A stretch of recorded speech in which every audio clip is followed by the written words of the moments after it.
Hallo und herzlich willkommen zurück auf Buschfrau TV. Schön, dass du wieder eingeschaltet hast.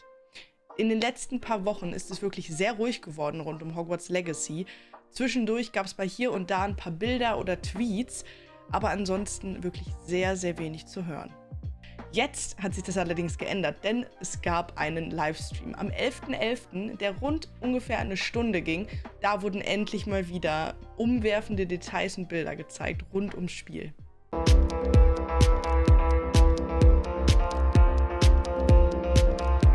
Die Vorfreude auf Hogwarts Legacy ist bei mir wirklich extrem hoch und ich kann es kaum mehr abwarten, wirklich reinzusuchten und in diese virtuelle Welt einzutauchen rund um Hogwarts.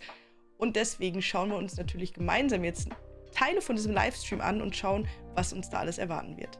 Der Showcase wurde dieses Mal in 3 wichtige Teile unterteilt.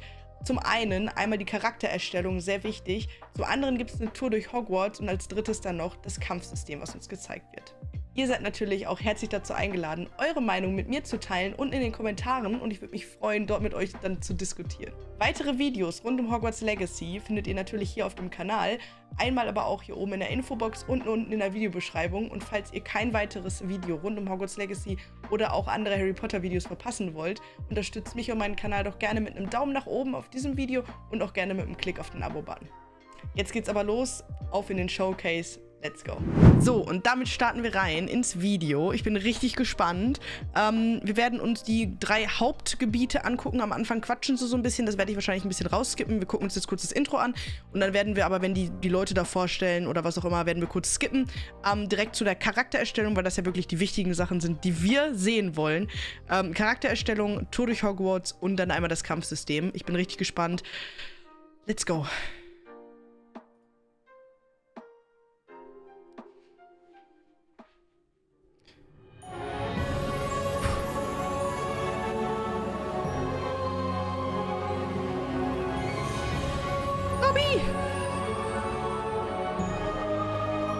Das sind alles Sachen, die ich noch haben möchte. Oh Mann. Fies. Okay, da sind wir schon mal ein paar Sachen. Wer ist das? War das Peeves? War das Peeves? War das Peeves? Ist es Peeves? Ich weiß es nicht. Er sieht so aus. Wow. Oh, das sieht schon verdammt geil aus, Freunde. Mit den einzelnen Wolken und Tageszeiten. What's up, everybody? Welcome to the first Hogwarts Legacy gameplay stream. I'm Chandler Wood, Community Manager here at Avalanche Software, and we've got a lot of really exciting stuff to show you today. But before we get into showing you the game and gameplay, I have a few wonderful guests that I need to introduce you to. First up, we have... Okay, das werden wir jetzt kurz skippen, weil wir müssen nicht unbedingt wissen, wer das ist. Das sind einmal einer, der so ein bisschen um die Publicity sich kümmert von dem ganzen Spiel, also so Community-mäßig halt unterwegs ist. Einer, der das Ganze auch mitentwickelt hat und einmal ganz rechts eine, die das quasi auch für das Grafikdesign zuständig ist. Müssen wir aber, glaube ich, alles jetzt hier im Video nicht unbedingt wissen, wie die sich jetzt vorstellen. Deswegen werden wir jetzt einfach mal kurz eben dahin skippen, wo es dann wirklich zur Charaktererstellung geht. Also bis dahin, auf geht's. So, und da sind wir. Jetzt geht's los. Ja, ich würde sagen, auf los geht's los. Let's go. Right here on this screen. These are your presets. Whoa. So a lot like other games, there's some initial settings that you can choose Das sieht for your verdammt geil character, aus. that just kind of Presets? get them into, like, Das heißt, okay, Presets heißt, es gibt auf jeden Fall vorerstellte Charakter, die ihr ja gerade schon seht. Das sind sehr viele. Also ich glaube, ihr könnt da diesen einen Balken da sehen, diesen türkisen. Der geht verdammt weit runter noch und das heißt, es gibt verdammt viele Presets. Das heißt, man kann wenigstens schon mal irgendwie mit einem Charakter starten, falls man jetzt mal eben nur schnell machen möchte. Kann man einfach sagen, okay, komm, ich mache jetzt einfach ein Preset, der sieht mir ganz ähnlich und kann dann vielleicht da den Rest drauf aufbauen, dass man dann nochmal die Frisur ändert oder sowas, aber schon mal diesen Grundgedanken vom Charakter halt hat, finde ich richtig gut. Guck mal, was da alles gibt. Oh man. Wow, da gibt es schon verdammt viele Möglichkeiten. Our goal with this is to make sure that die sehen echt realistisch aus, oder? Die sehen sehr realistisch aus, muss ich sagen. Also so als Charakter. Oh my God, and options galore. Do you mind if I try to put myself in here right quick? This is all about you today. Okay. All right. So, okay, yeah, that's me. We're here. That's Okay, me der eine right stellt sich there. jetzt. All right, so that's step one. We're pretty close, but let's look at everything Okay, here. You let's know, go over play here. around with some of these options, like really. All right, so what are Okay, we wir gehen looking at weiter. with this option over here with the tab? Okay, da kann man dann jetzt. Oh, schaut euch mal bitte das Gesicht an. Guckt euch mal das Gesicht an, wie schön das ist. Also, du kannst ja fast jede Pore von der Haut erkennen. Das ist ja der Hammer. Okay, also von der Grafik her ist das schon echt erste Sahne. Das sieht schon richtig gut aus. Ja, wir lassen die jetzt mal weiter den Charakter erstellen. Ich will eigentlich nicht zu viel reden. The face stuff. Yeah, so a lot of the different faces that you saw in the previous. Da kann man dann all auch those die faces Gesichtsform are- quasi verändern. are choices that you have Und here. deine Hautfarbe. So und you Brillen. can- now you're just kind of getting into Okay. the details. Aber in nur your face 3. shape, in your skin color. And then because we knew a lot of people going right in are going to want it right away, even Yeah. though it's an option later in the game. Okay, es sieht aber, you can ich finde aber die Hautfarbe schon echt sehr realistisch auch, dass sie dann nicht irgendwie unnatürlich weiß aussieht oder sowas. Es sah wirklich sehr realistisch aus anhand von den, ja, sag ich mal, ja, Hautfarben. Also das sah sehr realistisch aus, finde ich. Richtig gut gemacht. collect different types of glasses, put them on later. We give you some options right up front if you want to have Wow. glasses for your character. Oh man. Oh my gosh. Look at the structure of the faces. With Sieht this. richtig gut aus. Wow. You guys thought of every crazy. I like that. I don't think my face is that skinny, but I think we'll go with that. I think we'll go that route. And down here is this. Da haben wir Your Brillen. glasses This there. gla- Yeah. Okay. Oh, so we could go Harry Potter if we want. Off the jump. Oh man. And this is just some of the options, I'm assuming?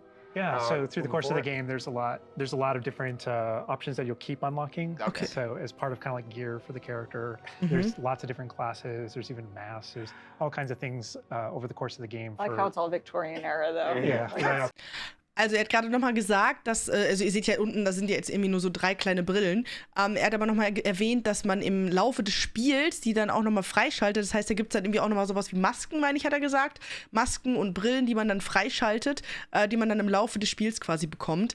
Richtig genial. Das heißt, man kann auch ja, Sachen finden, Sachen rausfinden, neue Sachen bekommen durch das Spiel. Das heißt, man hat am Anfang nicht wirklich 100% von den Sachen, wie man seinen Charakter ausrüsten kann, sondern man kann sich weiterentwickeln im Spiel, neue Sachen finden und das finde ich wirklich sehr cool. Very Such a good authentic. call. Such a good call. Oh my gosh. So, dann geht's Alright, so weiter. now- we can go. Oh Gott, wie we viele can go Frisuren over gibt's there. denn bitte?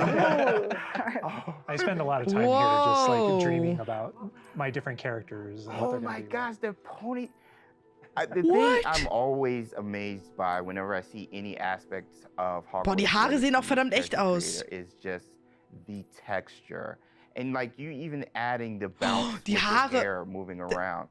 Die Yo, it kinda Haare looks like Hermione over wackeln. Und, here. I'm not even gonna like fret. I'm not fretting. And we can boah, just sieht go, schon can I richtig go like gut pump aus. purple or green a little bit? be. Absolutely. Oh. Yo. Boah, das sieht schon This gut is aus. So cool. Oh, I like that. That is cute. Oh, okay, so Dreadlocks little in behind the lila. scenes. I used Steht to ihm. have this type of hair like way Mega back. but cool. I wanted silver tips, so that was the closest I got to any color. But oh my gosh, this is so cool. So you literally can bring yourself. Like it's a myriad of textures. Okay, das sieht schon and echt different hairstyles holy here. moly, All right, richtig so gut now aus. we're getting over here to play around with some of the. These are more subtle options. We've Okay. got freckles, moles, different things like when it comes to your complexion, like darker eyes, Mhm, maybe like mhm. some shading on the cheeks. Oh, Okay, also da hat man einmal diese Complexion, das sind sowas wie zum Beispiel Augenringe, also dunklere Augenringe, also beziehungsweise dunklere Augen, irgendwie Konturen im Gesicht quasi, dass man irgendwie mehr hier so diese, ja, was weiß ich, also Konturen quasi im Gesicht, die man machen kann und einmal quasi sowas wie Muttermale oder auch Sommersprossen. Und unten sieht ein bisschen aus wie, doch, Narben und Markings. Okay, man. Narben You guys im really Gesicht. thought of it. Wild. With this. Yeah, I do have a bit of fun with that. And then the Mit scars Voldemort gekämpft oder are was? one of those options where Wow, die sehen voll realistisch they have their own aus. unique Yeah. scar, but you can come in with different Yours. scar options. Yeah. What? Das sieht da richtig gut aus. Oh, wow. Ich muss mich, glaube ich, ein bisschen kleiner machen. Look at that. Schaut euch das mal bitte an, wie gut das aussieht in dem Gesicht. Oh, those are my favorite. The eyebrow scars. Yeah. Das sieht so gut aus. You look kind It's of a like, classic. yeah, you look kind of just like tough. But anyway. Wow. So now we're over here. Oh, Augenbrauen, man, this- Augenfarbe. You guys. What? This is so sick. Again, getting more subtle here, you know, really like dialing in that face to really Augenbrauenfarbe. I don't know how. Und dann die Augenbrauen, die man noch auswählt. auswählt. Boah. Features now, just like. Oh, guck mal, auch wieder so viele Möglichkeiten, ne? Da gibt's, But I mean, da gibt's schon wieder so viele Möglichkeiten. Ihr seht das ja hier. So viele. Holy crap. Das ist schon echt richtig gut. Erinnert mich ein bisschen an Sims. Falls ihr das so ein bisschen verstehen könnt. Man kann jetzt nicht so unbedingt noch die Form vom Gesicht verändern und sowas. So detailliert wie bei Sims, aber man kann schon echt viel. Oh, was haben wir hier? Okay, letzte Spalte von der Charaktererstellung haben wir einmal ich sehe da auf jeden Fall schon mal die Stimme. Das heißt, Voice 1, Voice 2, könnte ich mir vorstellen, maskulin, feminin. Unten dann nochmal den Pitch, den man einstellen kann. Dann haben wir Select Your Difficulty, ist dann einmal die Schwierigkeit des Spiels. Da haben wir Story, Easy, Normal und Hard. Einmal den Namen, den man eingeben kann, Vorname, Nachname. Und einmal unten, ob man eine Hexe oder ein Zauberer sein möchte. Okay. You're not choosing your house here. Okay. That's not Man yet. wählt noch nicht sein Haus da aus. Okay. Okay, noch nicht das Haus. But you know, here's where you bring you choose voice 1 or voice 2, which is more kind of a masculine or a feminine voice, and then even within that, changing your pitch, the pitch slider. It's a subtle slider, but you can hear it. That was quite something. And so you can kind of make out the differences. But yeah, you choose which kind of voice that you want. You'll be selecting your difficulty here. Ich werde so lange brauchen, we'll ne? just go normal because Andrew's going to be taking us through some of the experiences with combat later. And we can talk a little more about difficulty, with combat and how that plays in. But I think the important thing here is like if for people who aren't gamers, sieht schon echt gut aus. Story mode is a way to get into this without being worried about like, oh, do I need to be good at games? Like, no, just enjoy this game. Okay, also Story-Modus ist quasi das Einfachste, dass man einfach nur so ein bisschen spielt. Vielleicht auch für jüngere Spieler. And then whether you want to be witch or wizard. Amazing. Mega. Character creator, we're good? I'm good. Also das sieht wirklich, muss ich sagen, Moment. Also, mein erstes Fazit wirklich zu der Charaktererstellung. Mega genial. Ich werde da wahrscheinlich eine Stunde drin versinken im Stream, wenn wir das wirklich im Stream dann machen sollten. Ich werde wahrscheinlich einfach eine Stunde drin versinken und meinen Charakter erstellen. Das wird sehr lange dauern, denn ich bin da sehr penibel und ich möchte den einen Charakter haben, weil viele sich ja auch in diesem Charakter dann auch repräsentiert fühlen.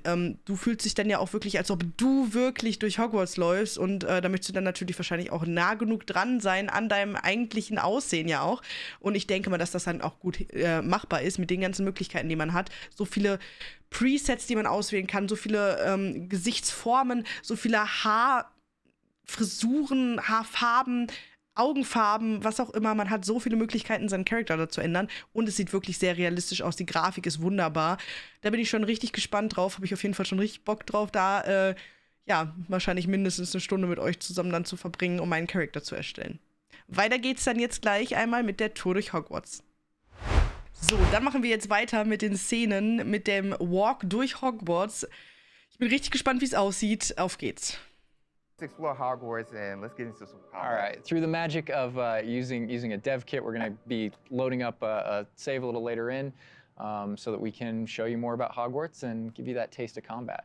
All right, Andrew's got some gameplay pulled up for us here. We are starting out, James, there you are. You're wearing the House Fanatic robes from the account. Okay, wir starten also jetzt gerade als Hufflepuff. You look good. And this is our first look at the Hufflepuff common room, I'm assuming. I mean, dorm room. The dorm room. Yeah. This is awesome. But Sieht schon geil aus. What are we seeing right here with the UI? Because this is our first look. Yeah. So right now we know there's been a lot of questions about the HUD because this is the first time we're showing it. So kind of going over it from right to left. On the bottom right is what we call our spell diamond. So those are, everything that you see in it are slottable spells. So we have over 20 slottable spells that you can earn over the course of the game. Okay. Okay, also er hat jetzt gerade nochmal gesagt, dass das rechts unten, was ihr da seht, rechts unten, das sind die Slottable Spells. Das heißt, man kann dort dann seine Zaubersprüche quasi auswählen und verändern. Es soll 20 Stück geben. Die ich jetzt da sehe, würde ich sagen, die Hand, die dorthin gehalten wird, mit dem Pfeil zu mir, würde ich jetzt sagen Accio. Oben würde ich sagen mit der Feder, kennt man aus den Filmen oder auch aus den Büchern mit der Feder, mit Hermine, Wingardium Leviosa. Rechts und links, keine Ahnung, weiß ich nicht. Irgendwelche Angriffsattacken links, weiß ich nicht. Ich weiß es nicht, keine Ahnung. Auf jeden Fall sind das die Zaubersprüche, die man alle lernen kann. Okay. And that's where the player can place them and use them and access them very quickly. To the top left of that is you'll see the D-pad, and on the left is an eyeball, and on the right is a bit of a grid. So the eyeball is an example of one of, not a slottable spell, but what we call an essential spell. Okay. There are certain spells that are used in very specific contexts, or that we just want on the controller at all times. And Revelio is one of those. That's left Revelio, okay, also das Auge ist Revelio. On the right on the D-pad is that grid represents where you might slot spells. And so right now, today, we're not going to be going into the spell slotting menu because we feel like there's a lot of spoilers there. You know, like what are all the spells and what can we do? I would like spoilers, but I understand. But we do want to make sure sieht schon sehr geil aus da, oder? Die beweglichen Bilder und alles. On the left side, that thing that has the L1 button next to it, that's another thing where we don't want to spoil, but basically that's where you access your tool wheel. So there's a lot of magical tools that you're going to be kind of brewing and growing over the course of the game. And so that's where you would access them rapidly is our tool wheel. Okay, cool. There are a few things that I left off the table on the right. The green bar is your health, and basically there's a potion next to it. That's how you might heal.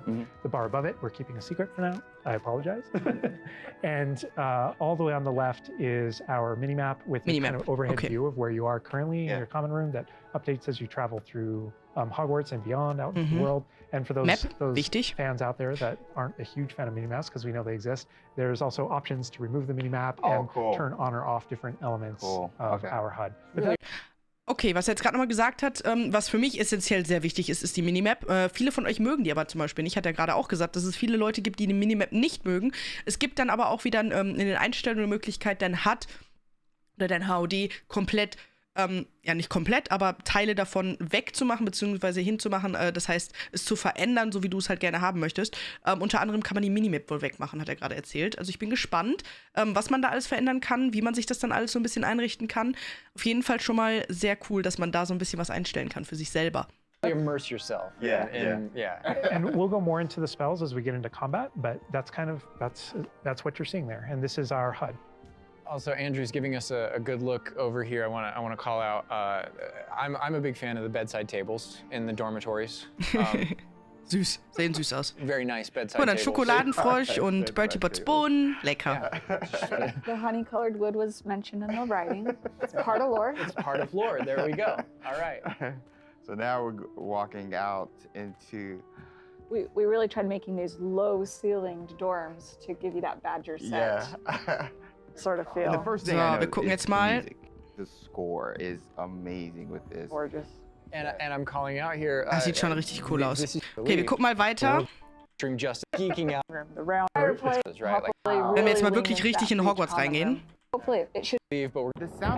So, jetzt geht's mal richtig in Hogwarts rein. Raus aus den Common Rooms, weil die kennen wir ja schon.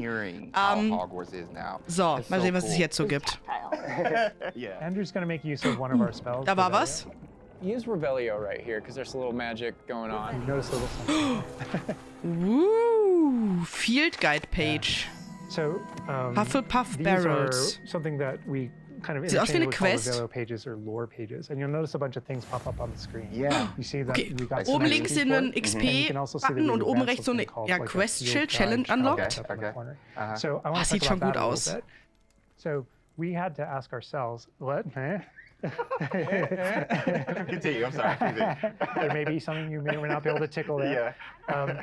But in our game, we had to answer the question, you know, we're a late fifth year. What does that mean? How do we catch up to the other students? Okay. So, ich habe ihn gesehen. So, wer ist das? Ist das Peeves, Freunde? Ist es Peeves? Ich habe ihn vorhin schon einmal gesehen. Ist das Peeves oder nicht? Es muss doch Peeves der Poltergeist sein. Wer ihn nicht kennt, hat die Bücher nicht gelesen, denn es ist eine Sache, die es nur in den Büchern gibt, die in den Filmen nicht gezeigt wird, was ich sehr schade finde, weil es wirklich auch ein sehr lustiger Charakter ist, den ich liebe, absolut liebe. Und ich hoffe so sehr, dass es ist. So, wer glaubt ihr, es ist Peeves oder nicht? Schreibt mir es bitte einmal unten in die Kommentare. Ich würde mich sehr darüber freuen. Denn ich würde sagen, es ist Peace. Vielleicht erfahren wir es ja noch, ich weiß es nicht, aber auf jeden Fall könnte ich mir vorstellen, dass das ist. Weil so vom Aussehen her würde ich ihn mir genauso vorstellen, den guten Herrn. Absolut verrückt, absolut durchgedreht und das würde absolut zu ihm passen. Okay. And so we have an answer to that question, and it's given to you by the staff. So there's something that we call the Wizard's Field Guide that's granted to you early on in the game. And the Wizard's Field Guide is how you actually work on catching up with the other students. So Andrew, if you hit pause for me up here, before you push forward a little bit, you can see in our pause menu, it's got this book theme. Wow. That's your Wizard's Field Guide, and you can see your house kind of crest in the middle, overlaid over it. Okay, Right? And you can see that on your level as well. So that the Field Guide has. Okay, das ist das Pausenmenü. Also das dann quasi dein Menü, wo du alle möglichen Sachen auswählen kannst. Finde ich auf jeden Fall schon mal richtig geil. So auf den First Look, mega genial. Das Buch mit deinem eigenen Logo von deinem Haus vorne, hat er gerade gesagt. Das heißt, es ist auch wirklich hausbasiert. Das heißt, wenn ich Slytherin dann mein Menü öffne, ist dort nicht das Hufflepuff-Symbol, sondern meine Schlange von Slytherin. Auch oben das Level-Design soll dann halt genauso sein, dass dann quasi die Schlange von Slytherin dabei ist. Bist du Gryffindor, ist dann da dein Löwensymbol. Dann haben wir oben links, wie ich sehe, Gear. Ich könnte mir vorstellen, dass das dann irgendwie sowas zu tun hat mit den Anziehklamotten, die man dann finden kann, wie zum Beispiel die Brillen, was wir ja vorhin schon bei der Charaktererstellung erwähnt hatten. Daneben und darunter haben wir einmal das Inventory. Da werden wahrscheinlich alle möglichen Kräutersachen, was weiß ich, was man alles so finden kann, drin verstaut werden. Darunter ist einmal Talents, das ist noch ausgegraut. Das wird noch da steht Progress through the main story to unlock. Das heißt, man muss erstmal die Main Story spielen, um das auch wirklich freizuschalten.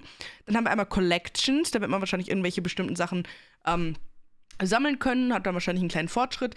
Ganz oben in der Mitte das Level natürlich. Rechts oben haben wir einmal die Map, wichtig, vor allem für mich, weil ich werde mich definitiv verlaufen.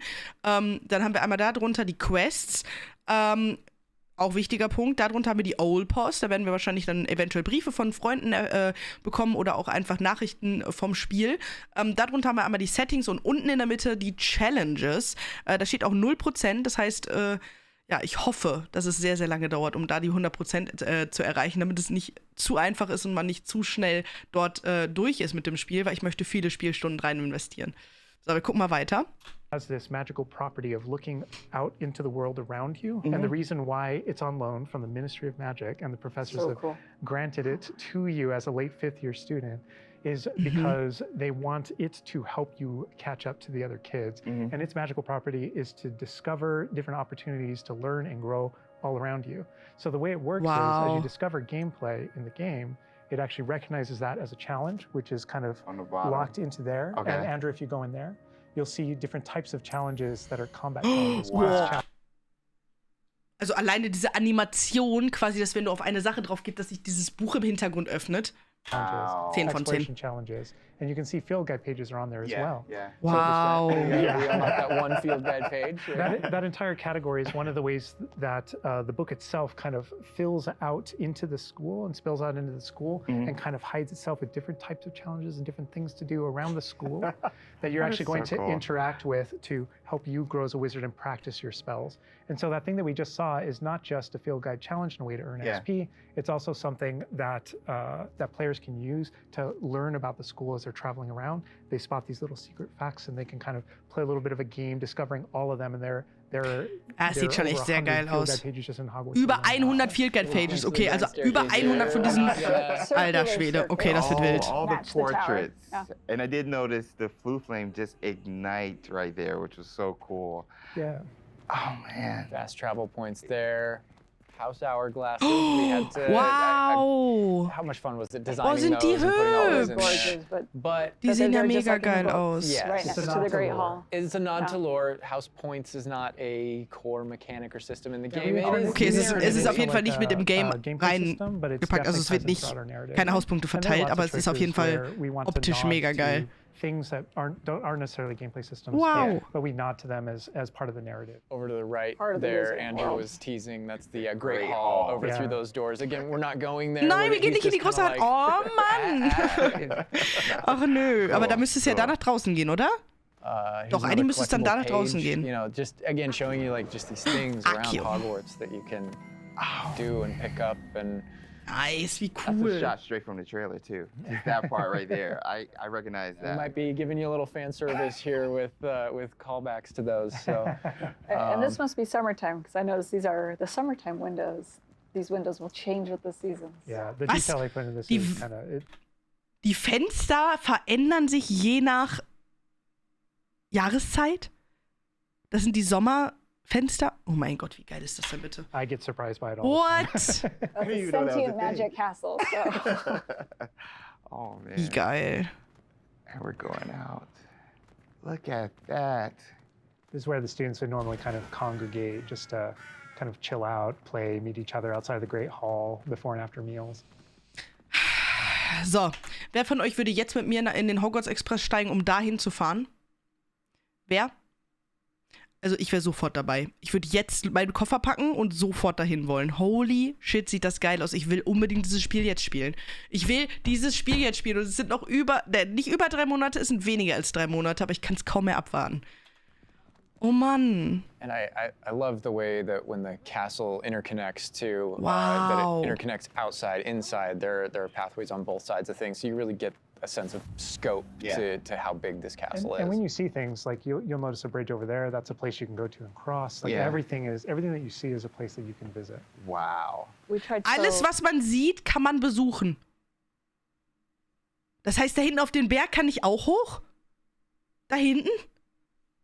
Ernsthaft? we put a lot of effort in making it feel really alive. Not just with student population, but even just the greenery and stuff. It's Scotland. Yeah. And this castle's been here for hundreds of years. Okay. So just kind of Bring mich nach the Hogwarts, moss jetzt. And all the Jetzt. trees that have overgrown it and Holy was? that landscape, that This Scottish. location might look a little familiar to you. I thought I recognized it. I believe this is from the spring ASMR, and yes, so that puzzle right there, that view, Andrew is taking us right back to I'm that. going to tell Andrew not What? to interact with that puzzle and to keep moving on. We can't spoil everything. We can't give you everything, right? Hogwarts contains Okay, a lot but- of secrets. Oh mein Gott, das sieht alles so schön aus. But this is this grand entryway right here coming down into a really kind of central area. Die Yeah, we're Musik coming und upon oh the mein central hall, Gott. And we pointed out the greenhouse outside, and we'll notice when we get down there that it's on the right. This is a big hub of the school. Like it's a big castle, but it is designed so you shouldn't get very lost. This is kind of a grand central station. I love that. I love Each that. direction, it's green over there, so the greenhouse is over there. Transfiguration courtyard, the library straight ahead. So it's kind of a Oh mein Gott, das the ist so hub schön of a gemacht. lot of the castle. Even the Okay, da colors geht's zum visually, Greenhouse, weil es you ist can grün. tell, Das okay, ist so gut green, gemacht. Green go that way. Oh my I god. should. A lot of it'll be subconscious, but Yeah. it'll help you really learn the castle and feel like you know your way around. That's not to say that it's easy to learn. All of us here still get pretty lost in it It on a is a daily castle. basis. It It's a is a- castle. Great point. Ich werde mich so verlaufen. Ich werde Stunden brauchen, um einfach nur einmal das Schloss durchzulaufen. I'm noticing he's swinging the camera this way and that. Yeah. He's got this grin on his face over there that's just like, yeah, I know what I'm doing. I know Das what sieht I'm so From the gut reveal aus. trailer, that dragon. Oh my This god. is another location where this Oh mein Gott, es sieht wirklich sehr, sehr, sehr, sehr gut aus, muss ich sagen. Also das ganze Drumherum, dieses Feeling, wirklich in Hogwarts rumzulaufen. Klar, man hat schon vielleicht Harry Potter Lego gespielt oder sonstige andere Sachen, wo man auch schon mal so durch Hogwarts gelaufen ist in einer anderen Welt. Aber das sieht halt wirklich actually richtig echt aus und sehr, sehr, sehr detailgetreu. Sehr, weiß ich kann es gar nicht beschreiben. Es wird so ein Traum sein, da durchzulaufen mit seinem eigenen Charakter, der ja mich selbst dann repräsentiert. Und das heißt, ich laufe dann durch Hogwarts. Und das wirklich so zu erleben, denke ich mal, wird verdammt geil werden. Ich hab schon so Bock drauf. students will gather. Okay, ich glaube, jetzt kommen wir zur ersten Interaktion mit einem Charakter. And an And, opportunity to talk to somebody, get a Yeah. quest giver here. Okay, mal gucken. Ein Questgiver. Okay, wir schauen uns mal an. Is everything all right? Yes, I'm sorry. I'm Nellie, by the way. I'm just so excited that the Daedalian keys are back. The what keys? The Daedalian keys. Surely you've seen them flying about. Rumour is that a former headmistress, Professor Mole, conjured them to protect the contents of certain locked cabinets years ago. Professor Black couldn't be Die Stimme bothered ist to schön. disenchant the keys, and they appear every few years. You should try to catch one. Why would I do that? Each key will lead you to a locked cabinet somewhere in the castle. If you can manage to get the key into the cabinet lock, not an easy task, you may find a reward. Im Hintergrund da hinten bekommt einer irgendwie gerade ein... Perhaps I'll give it a Was go. tut der da? I hope you do. Habt ihr den gesehen? Stopp. Habt ihr den Typ im Hintergrund gesehen? Der hatte ja gerade mal komplett Probleme. Moment. Da, hinter ihr. Diese Rauchwolke. Achtet mal da drauf. Perhaps I'll Jetzt. give it a go. I hope you do. In fact, I think I heard one of the keys Was in the hatte der für astronomy tower. Probleme? You should listen to them. So those kind of Okay. side quests are really, it's a Was man ja auch gesehen hat, man kann ja die Interaktion quasi so ein bisschen lenken. Man kann verschiedene Sachen auswählen, um Antworten zu geben, finde ich auch mal mega gut. Das heißt, man muss nicht unbedingt immer bestimmte Sachen sagen, man kann nochmal nachfragen, man kann quasi die Quest für sich leichter machen, indem man nochmal nachfragt, wo man vielleicht etwas findet, um nochmal ein paar Tipps von dem Charakter zu bekommen. Mega gut. cool way to interact with your fellow students, with perhaps other teachers, with, you know, various things like that, as well as teach you some more of the secrets of Hogwarts, I think. There's a in this little case, bit of that. absolutely. Yeah. So the students are a way to kind of like flesh out the school opportunities around it, what we can do, and then those interactions, different interactions with different characters can also offer different choice points for the player, and then some of those things. So, stopp.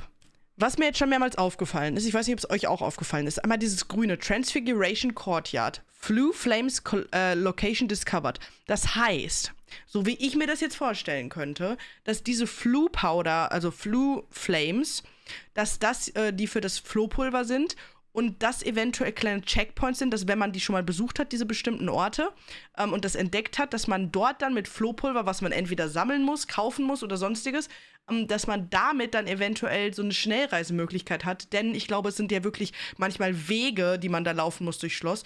Und wenn man dann für eine Quest einmal, weiß ich nicht, zur Eulerei muss, dann irgendwo wieder in den Astronomieturm und von da aus dann nochmal in die große Halle. Ich denke mal, dass es dann vielleicht einfacher wäre, eventuell, ich weiß es nicht genau, wurde jetzt bis jetzt noch nicht erklärt, dass man da eventuell diese Flohpulver-Punkte benutzen könnte zum Schnellreisen. Sieht auf jeden Fall so aus. Ich kann es nicht zu 100% sagen. Für mich schließt es eigentlich so mit ein, würde ich sagen. Aber falls ihr da mehr zu wisst, schreibt es auch gerne in die Kommentare. Ich würde es jetzt genauso interpretieren. Ich weiß nicht, wie ihr es seht. Und würdet ihr es feiern, so ein Schnelltransport? Weil ich finde es eigentlich ganz wichtig, weil manchmal hast du halt wirklich so, man kennt es eigentlich von fast jedem Spiel. Man hat öfter mal so Quests, wo man sich so denkt, ey, ich war gerade dort und dort, jetzt muss ich wieder zurück. Und dann gibt er mir nachher wahrscheinlich wieder eine Quest, wo ich wieder zurück muss und wieder zu ihm zurück muss, um die Quest abzuschließen. Und da finde ich eigentlich immer so Schnellreisepunkte ganz gut. Was ich da aber schön fände, wäre halt wirklich, dass man dann zum Beispiel dieses Flohpulver dafür sammeln muss. Dass man dafür wirklich vielleicht irgendwo hin muss, entweder in die Winkelgasse oder nach Hogsmeade das kaufen muss, mit Ingame-Geld, was man quasi sammelt, mit quasi halt dann mit der Währung. Oder dass man das eventuell irgendwo farmen kann oder irgendwo bekommt durch Quests, die man macht, dass man dann quasi von den Schülern eventuell Flohpulver bekommt oder was auch immer, das von irgendjemandem geschenkt bekommt. Das fände ich eigentlich noch ganz cool, dass man nicht unendlich davon zur Verfügung hat, sondern wirklich dann zwischendurch auch mal laufen muss, aber trotzdem zwischendurch dann mal die Möglichkeit hat, wenn man weite Wege gehen muss, das Flohpulver zu nutzen. Das wäre zum Beispiel was ich gut fände. Wie seht ihr das? Schreibt es mir gerne in die Kommentare. Lives, the ending of the game. And sometimes it's just about you being a little bit of a nice guy or just being a jerk. Yes, absolutely.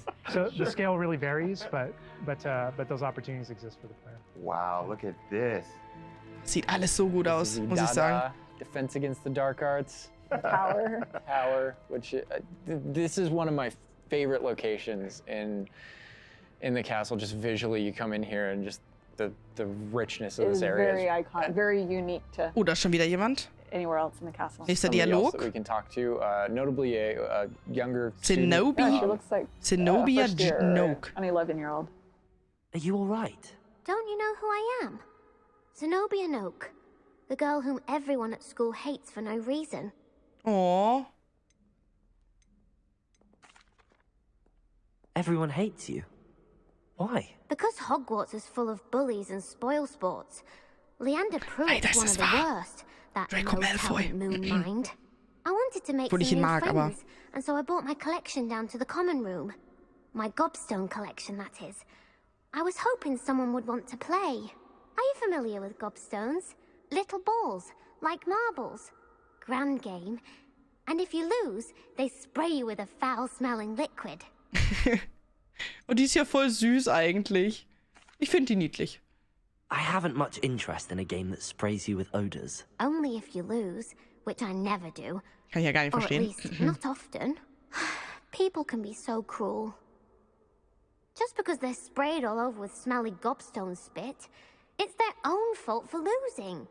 Imelda is one of the worst losers. Everett and Astoria are terrible as well. And now those poor losers have taken my gobstones and hidden them in very high places all over the school. Okay, also man kann schon das Gespräch ein bisschen steuern. Sieht man ja, man kann auswählen, welche Antwort gebe ich jetzt. Bin ich lieb zu ihr, böse zu ihr, also, I didn't make the rules. ja. Anyway, I can't work out how to get them back on my own. I don't think I know the necessary spells yet. I need someone, perhaps a selfless and talented fifth year to help me. Ah, gut, dass ich das bin. Also man startet im 5. Jahr dort rein. Quasi man ist Fünftklässler auf Hogwarts. I'd appreciate the help. If you do find all of my gobstones, do come and see me again. I'll be back to playing Snake Pit and Jackstone by myself in no time. I love that interaction with her because there's so many ways that you can go with that. You can you can feel for her. You can be a jerk to her. You can be like, Gobstone sounds awful. It sounds like you're just mean. Like, yeah, and your opportunity. Das ist doch, warte mal. Ist das rechts nicht das? That's a good example of. Oh, die sehen auch so schön aus, die Fenster. Wow. Too. I know people are gonna ask, Gobstone's playable? They mentioned it, right? Yeah. So yeah, Gobstones is one of the things that is not playable in. Okay, Gobstones kann man nicht spielen, hat er gerade gesagt. Okay, also keine Minispiel, also das ist jetzt zum Beispiel kein Minispiel. Den Klassenraum, den kenne ich. Diese Treppe, die da aufführt, die kennen wir, Freunde. Wer weiß es? Schreibt es jetzt bitte, wenn ihr das Video jetzt gerade sehen solltet, schreibt es jetzt in die Kommentare, falls ihr wisst, welcher Unterrichtsraum das ist. Er hat vorhin schon einmal kurz gesagt, in welchem Bereich wir da gerade sind. Das heißt, eigentlich, wenn man zugehört hat, weiß man, wo wir sind. Falls das im Video ist, ich weiß es nicht. Aber auf jeden Fall, falls ihr wisst, welcher Klassenraum das ist, jetzt bitte einmal die Kommentare tippen. Weil ich weiß es, denn diese Treppen sind unverkennbar. Da läuft nämlich ein ganz gewisser Professor hoch, der sehr auf sein Aussehen achtet und verschwindet dort. Ja, ich löse es jetzt einfach mal auf. Wenn ihr es gewusst habt, müsstet ihr es jetzt schon reingetippt haben. Es ist nämlich der Klassenraum für Verteidigung gegen die dunklen Künste oder auch auf Englisch Defense Against the Dark Arts. Das hat er nämlich gerade schon mal gesagt. Und sieht mega geil aus. Sieht wirklich auch fast 1:1 so aus, so wie in den Filmen. Also schon echt detailgetreu und richtig, richtig cool. Oh mein Gott, dieses Fliegeding oben. I know we've had to rip the Band-Aid off on a few things. Honestly, it's an amazing thing on the franchise how many things about this like speak to us as fans and that we want to turn into gameplay. And there were calls that we had to make over the course of production of kind of like which things we will and won't include in the bucket, just kind of for the overall Wizard's chest. Those are things that aren't featured. Yeah. They're featured within the world. Right? I'm glad they're mentioned. They're a part of the wizarding world. Yeah. Every single time there was something that we regretted because we couldn't include it. We also tried to figure out a way to make sure that it was included in the narrative, included in the stories, make sure that there's a way to kind of like acknowledge it, touch it, you know, and make it feel like it's definitely part of the world. Mm-hmm. And I know here too, we're like, I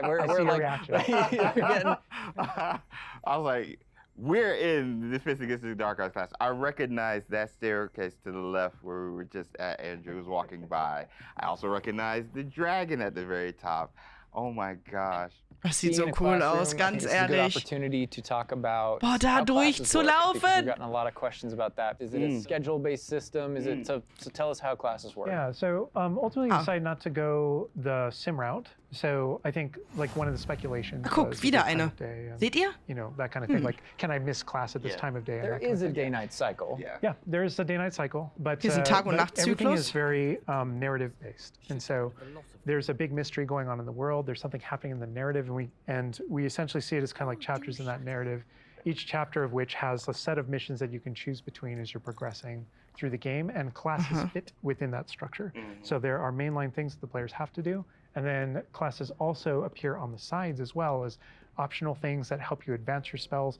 Okay. It's absolutely true that classes provide all of your major tools throughout the gameplay, your spells, your major abilities. You get to know the professors. Each one of them has these bespoke kind of events and moments in those missions. And then there are also additional opportunities outside of that through kind of like side classroom missions, essentially, where you can learn additional spells or things that you need in your adventure and also get to know the professors better. Okay, also jetzt gerade nochmal erklärt, wie das ganze Schulsystem so ein bisschen funktioniert, wie das mit den ganzen Klassen auch funktioniert, wie du dann zu dem Unterricht gehst und so. Also es gibt halt quasi so eine Main-Storyline, natürlich, gibt es ja fast eigentlich in jedem Spiel. Und dort lernst du halt so die Basic Spells, da lernst du deine ganzen Fähigkeiten und alles. Und dann gibt es aber auch noch dazu nebenbei noch Klassen- oder Unterrichtsräume, beziehungsweise Unterricht, den du nebenbei noch besuchen kannst. Und da dann durch, so habe ich es jetzt verstanden, auch noch weitere Sachen noch lernen kannst, wie zum Beispiel Zaubersprüche oder auch Sachen, die wichtig sind für die weitere Story oder für dein weiteres Vorgehen. Und du lernst die ganzen Lehrer dann noch weiterhin kennen. Das heißt, du baust wahrscheinlich Beziehungen auf oder sowas zu den Lehrern. So habe ich es jetzt verstanden. Ich denke mal, so hat er es auch gemeint, dass man quasi in der Hauptstory halt die wichtigsten Sachen lernt und mitbekommt, es aber auch noch so kleine Nebensachen geht, die du nebenbei noch machen kannst, die aber nicht zur Hauptstory gehören, wie so quasi Nebenquests. Mega. And I just want to call out something that Andrew's been kind of showing off, ways to kind of interact with the environment and just engage with the world, and maybe down there. So riesig. Victorian high society. High society. Yeah. And it's no wonder you like this area because we built it for like the purebloods and the Slytherins. Come on. Well, like, speaking of lived in, like, the sound effects again, the chatter of the communication that's happening. Mein Gott, das sieht so gut aus. It just makes it Da feel fliegen einfach more Leute alive. rum. Little events like that, the brooms going I by just saw a broom overhead. go by. Love that. The data tower was one example, but no two hallways should look the same in Hogwarts. It has a lot of personality. Every hallway should be a little bit different, and that's mostly to help orient the player. Right. Help you not get lost. Right. But this is Hesperus Hall. That's a little nod from the Marauders, a name that came from the Marauders map.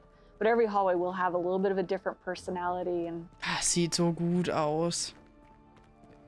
Personality, I like that, because Yeah, it a gives, lot of it does, like, character. Hogwarts has character. Hogwarts is its own character no matter where you go. Yeah. Feels just a little bit different. Oh, da war was verschlossen. Okay, es gibt auch Sachen, die du anlocken musst. Mhm. And full of, Oh, I heard something. Yeah. Speaking of characters. Speaking of magic, Mr. Magic himself. Hat er gerade Peeves gesagt? Er hat gerade Peeves gesagt. Er hat gerade Peeves gesagt. Ist es Peeves? Ist es Peeves? Yay! Ich habe doch richtig gelegen. Da oben, man sieht ihn in bunt, ist dann wirklich Peeves der Poltergeist. Mega gut, ich freue mich richtig. Ich hoffe, es gibt auf jeden Fall auch eine Quest mit ihm und irgendwelche Interaktionen mit ihm, weil ich liebe Peeves. Richtig gut.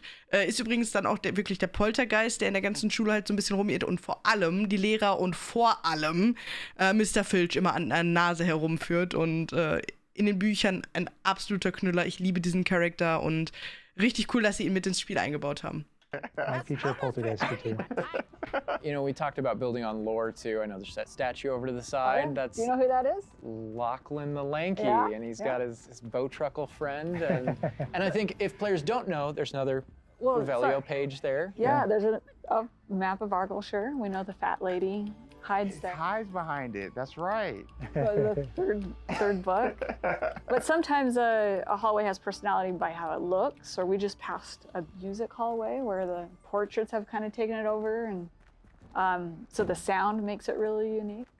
All right, I gotta Das ist call schon this out mega here. I know there's been detailreich, some ne? criticism in the past that our trailers and our gameplay and what we've shown so far Eulerei. not had enough owls. Die Eulerei.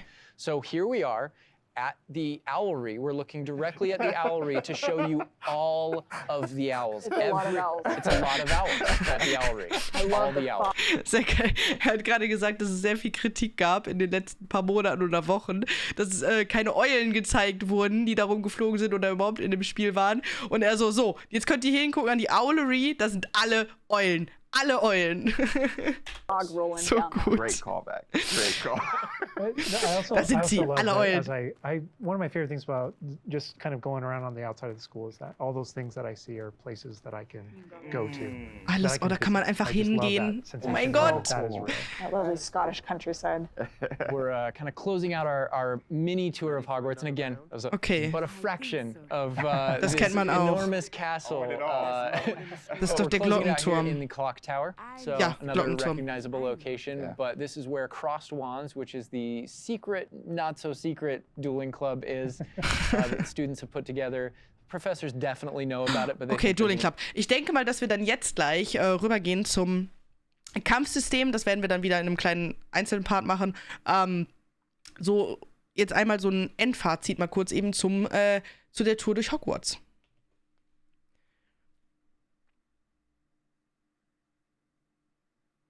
Also ich muss sagen, alles das, was ich bis jetzt gerade gesehen habe in dieser Tour, sei es der Klassenraum, sei es die Interaktion mit den einzelnen Charakteren oder auch so diese kleinen Interaktionen mit dem Tee trinken, Apfel essen ganz am Anfang. Es sieht absolut genial aus. Ich glaube, ich werde mich da richtig drin verlieren. Es sieht wirklich so aus, als ob, ja, es ist so detailgetreu und so wunderschön gemacht. Die Grafik ist genial. Ich werde so viele Stunden darin verlieren und es wird bestimmt wunderschön werden. Und ich muss sagen, bis jetzt wenig gefunden, was mir nicht gefällt. Sehr, sehr, sehr viel Positives. Und ich hoffe, dass es dann auch wirklich, wenn man spielt, dann genauso auch wird. Einfach nur magisch und wunderschön. Und ja, dann geht's jetzt weiter mit dem Kampfsystem, worauf ich auch richtig gespannt bin. So, und jetzt starten wir dann rein. Ich kann es kaum mehr abwarten in die Kampfszenen. Das heißt, wir werden endlich erfahren, wie es dann aussieht, wenn wir unseren Zauberstab schwingen, wenn wir ein paar Sprüche raushauen. Und ich bin richtig gespannt, wie das Kampfsystem so abläuft, wie das funktioniert. Und genau das schauen wir uns jetzt an. Auf geht's. Really good opportunity to now jump into combat, because really in the game this is going to be the first time where you yourself get to learn about combat and combos in a big way and in a new way. For me personally, this was where the game like really starts to open up to the possibilities. Muss mal kurz hier nach so oben. We've set up a Sonst seht ihr das unten nicht. And this is kind of an activity where you're supposed to execute according to kind of the iconography on the top. Now, what we see on the top is the Accio spell, followed by 4 what we just kind of lovingly refer to as basic shots. There's certain spells what the wizards kind of like use, just kind of fling. Andrew's using one now. And you trigger that by tapping R2 on your controller. Okay, also so mit R2 machst du einfach nur so einen So if you Spruch. tap R2, that throws out a basic shot. But that R2 Okay, is ein also basic your shot. gateway Okay. to all of the spells that you might slot. So if you hold R2 instead, you can see how the diamond habt ihr es gesehen? expands. Da unten? And if we let go, you see how it contracts. Yeah. And so if you hold it again, it expands. R2 halten. And so when it expands, then all the spells that you Nice. slotted while you're holding that button can now be tapped with your face buttons. Awesome. And not only that, but over the course of the game, you can gain Das ist eine additional spell Fruchtfliege. diamonds. Mann, es tut mir up leid. to 4 additional ones, so that you can slot up to 16 spells, pretty much instantly. And then that helped us fulfill the fantasy of in combat, I need to be able to access things very rapidly. Yeah.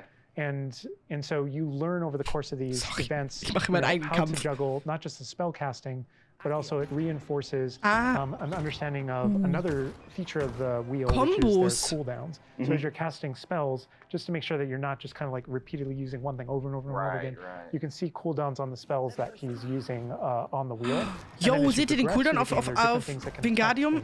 Ja, nice. Different things that allow you to Ist ja mal mega geil. juggle and adjust and update those things. And so if you hold down R2 and you tap the D-pad, it will switch between your other diamonds if you've unlocked them. And that's how you access all those. Oh, man. It looks like we're about to get some action over here. Yeah. So this is a great way to kind of learn how to pull things together. Okay, sehr cool gelöst. Das heißt, Tap, Accio, tap, tap, tap. Tap, tap. Okay, also jetzt gerade habt ihr ja gesehen, so ein bisschen so diese, sagen wir mal, Reihenfolge, die da war. Das heißt, die haben einmal einen bestimmten Zauberspruch gemacht, den du auswählen musst unten, der einen Cooldown hat. Dann haben sie ganz oft diesen Basic-Spruch gemacht. Dann wieder den nächsten, der quasi Cooldown hat und dann wieder normale. Das ist ja richtig cool. Das heißt, man kann richtig, ja, wie früher bei Tekken wahrscheinlich einfach wieder Knöpfchen drücken. Nein, aber man kann wirklich so Reihenfolgenansprüchen abfeuern, indem man dann vielleicht auch mehr Punkte erzielt, beziehungsweise hier bei den Dummies halt üben kann. Finde ich auf jeden Fall mal richtig cool. Well done, Andrew. Sieht sehr gut aus. The dummy, but I mean, I'd say that's enough practice. You looked good out there. Thank you, Lucan.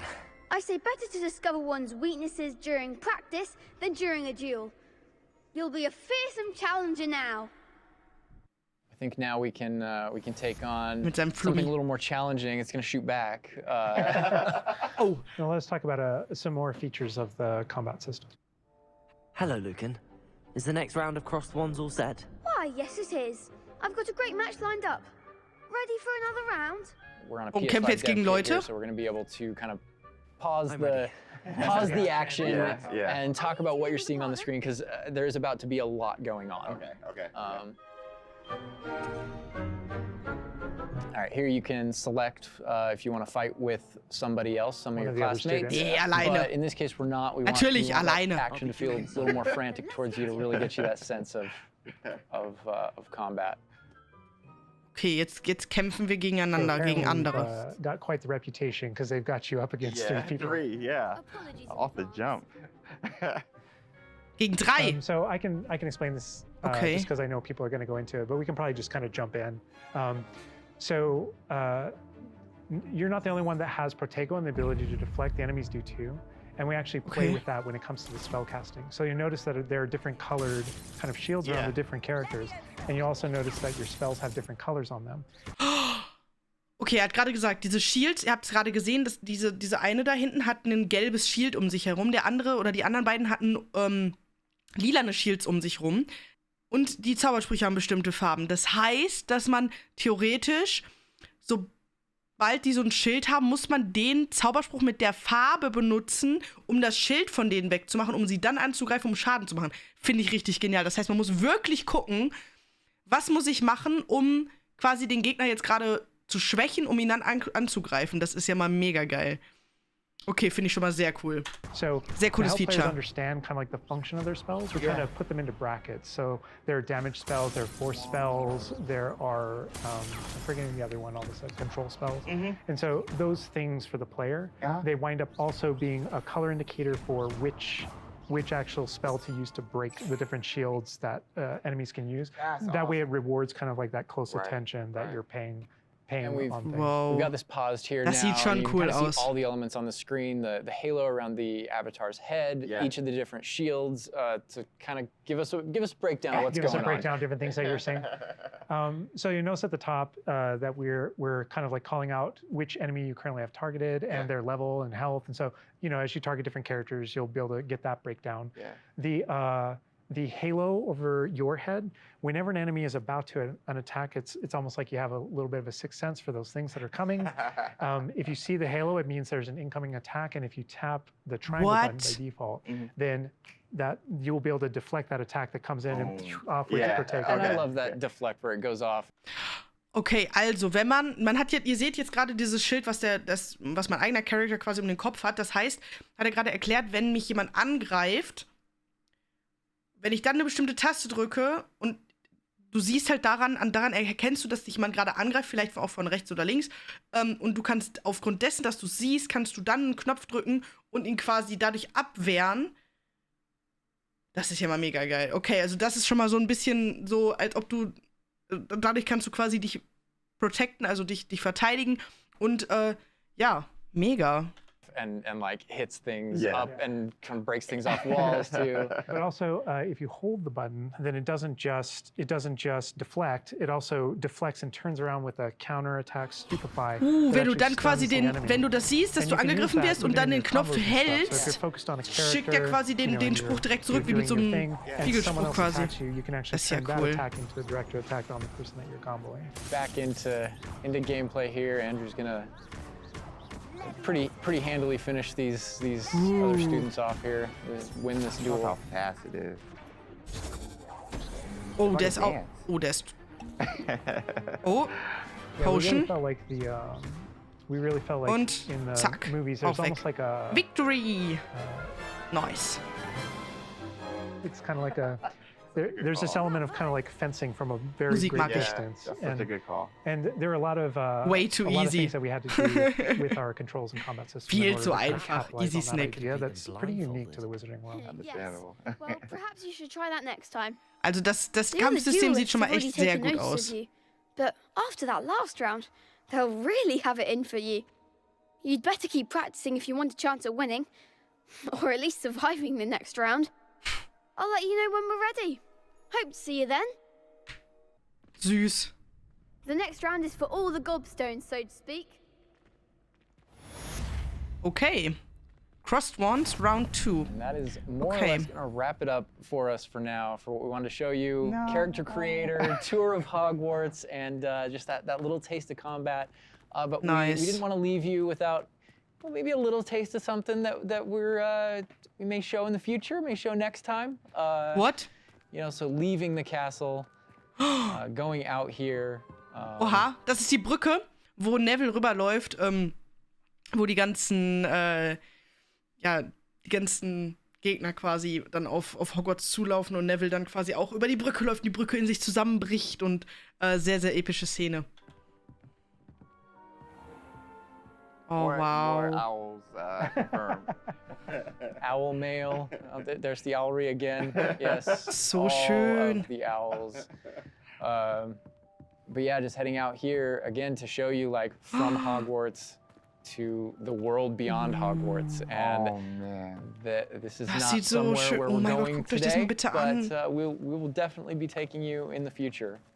Da war, glaube ich, Hagrids Hütte. Ich glaube, da unten rechts war Hagrids Hütte. A little glimpse at the scale of the castle back there. All right, so we're gonna wrap things up here, but okay, also das war jetzt schon mal das Kampfsystem und sie sind jetzt gerade noch mal ein bisschen rausgelaufen Richtung quasi, ja, aus Hogwarts heraus in die Ländereien. Haben wir schon so einen kleinen Peak gesehen und sie haben gerade gesagt, dass sie eventuell noch mal wieder andere Sachen zeigen. Das heißt, vielleicht gibt es dann noch mal irgendwann noch mal so einen kleinen Livestream und so ein Showcase, wo sie dann vielleicht auch noch mal ein paar Ländereien zeigen. Vielleicht sowas wie das Quidditch-Pitch oder auch vielleicht die Hagrids Hütte, Hogsmeade, die Winkelgasse, vielleicht gibt es die ja auch. Ich weiß es nicht, aber auf jeden Fall schon mal ein richtig cooler Einblick in das Ganze. Ich werde jetzt gleich nochmal das Ende des Videos schauen. Vielleicht seht ihr jetzt gleich auch nochmal ein paar Sachen davon, weil ich meine, es kam jetzt gleich nochmal ein Q&A. Da werden wir dann jetzt gleich nochmal mit reinschauen und gucken, ob sich da vielleicht nochmal ein paar wichtige Details und wichtige Infos befinden.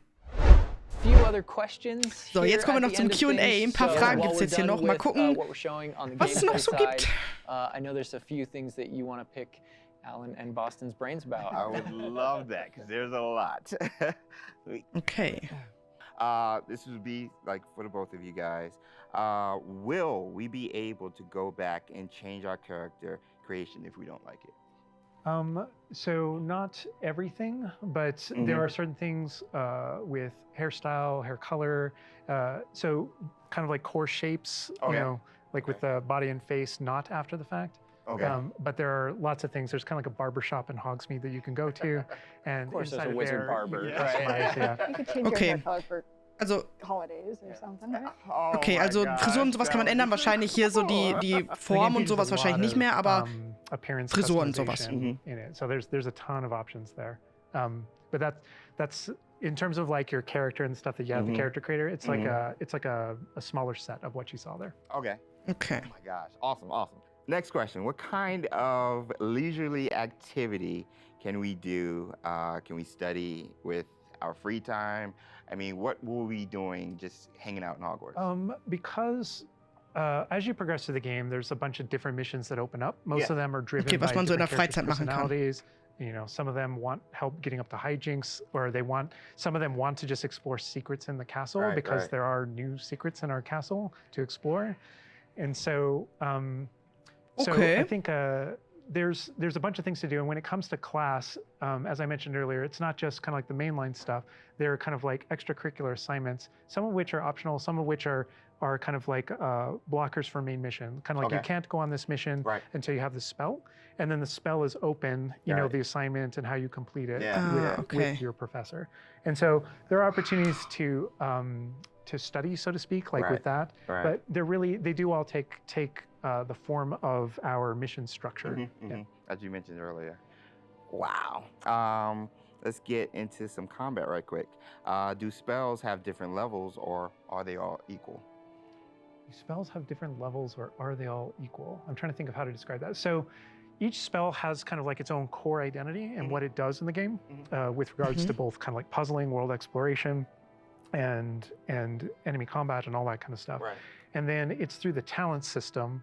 Okay. Right? Okay. When you go into that, it's kind of like each of those spells has ways to kind of like advance and grow and change. Okay, also man kann sie schon verbessern, die Zaubersprüche, aber durch was anderes. Like the way you approach the battlefield and things like that. So I'd say that's no more true than with like dark arts, for example. Right. And as you go down that line and you kind of play around with those talents, it really does start to kind of like affect even how you approach combat and how you think about the battlefield. Nice. Also man kann sich schon verbessern. Dark art stuff, but I know many of you guys will be. Maybe on your second playthrough? Yeah, second playthrough, yes. Okay. Dark Hufflepuff coming, #soon. I want to close off with this question, and this will be for everybody, and we'll start with Boston. With this game that you guys have been working on for however long and the excitement you guys have, what's one aspect of Hogwarts Legacy that you are excited for the fans to experience? Boston.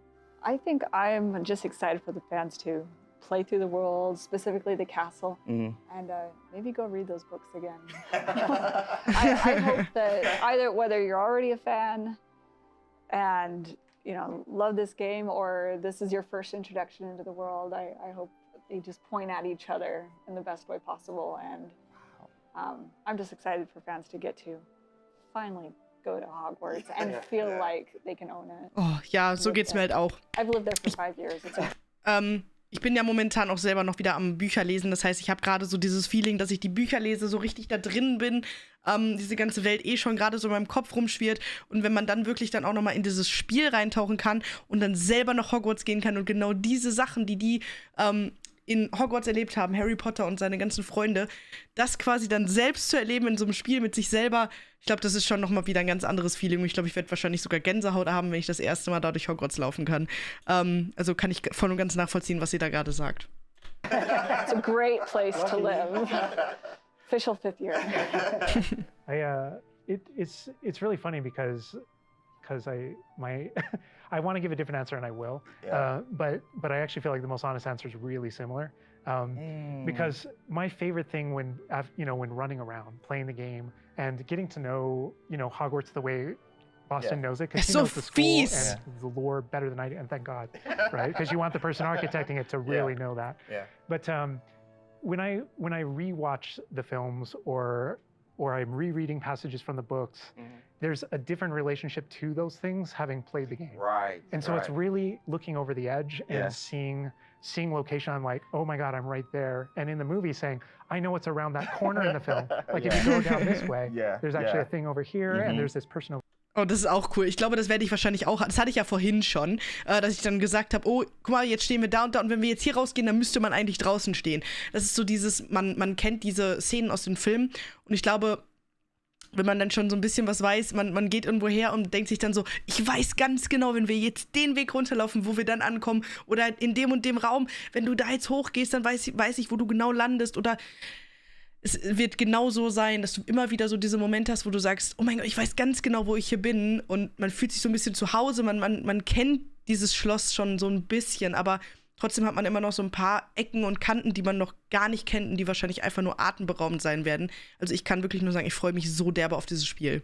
Over here and this thing happened and it just adds all this richness to everything that you already love. And not just that, but you're going to add your own story. Yeah. So you know what happens around that corner because you did something. Yeah. And then the quick answer, just to have something different, is I just love being on a broom. I just love looking at the whole world and just being like, okay, I can just go. I can go there. That vantage point, It's just something exhilarating about it. Da bin ich auch schon so It's very gespannt. different in that kind of open air and on that thing. It just it's kind of incredible. Yeah. And wrapping it up, for me, it's just bringing the community together with it and sharing those stories because it is your story and you are going to be writing, Das wird so gut. This is your unique experience within this. And even within the things that are the same, it's going to be your unique experience. It's different from mine. It's different from, we're all approaching it from different places. And I think that's going to be really cool, the way that everybody brings those things together. All right, and that's everything that we have to show you today. Okay, dann machen wir jetzt hier mal kurz einen Schnitt.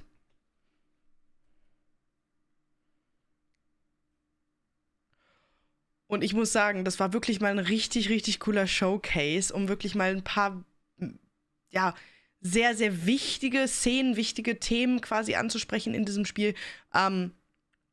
Es ist einmal, wie gesagt, Gameplay-Szenen haben wir mal wieder gesehen. Wir haben so einen Walkaround durch Hogwarts gesehen. Wir haben die Kampfszenen gesehen und dann auch nochmal die Charaktererstellung. Das sind wirklich so die Base-Sachen, die sehr, sehr wichtig sind in dem Game. Und ich muss sagen, ich freue mich. Ich habe richtig Bock drauf.